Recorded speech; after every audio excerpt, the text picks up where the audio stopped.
In 2006, I was diagnosed with myoma, 3.5 cm in size. In 2007, I was informed by my doctor that I should be operated on because it might go bigger. However, I was taking religiously Complete and other AIM Global products. The reason why I did not get operated on last 2007 was because I was afraid to be operated because I had 5 operations, 2 major and 3 minor operations.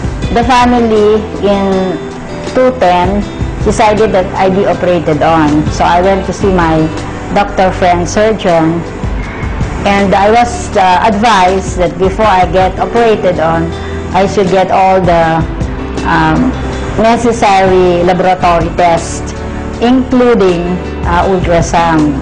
So I had the ultrasound in Quezon Martires City last December 2010, and to my surprise, I found out that there is no more myoma in my uterus.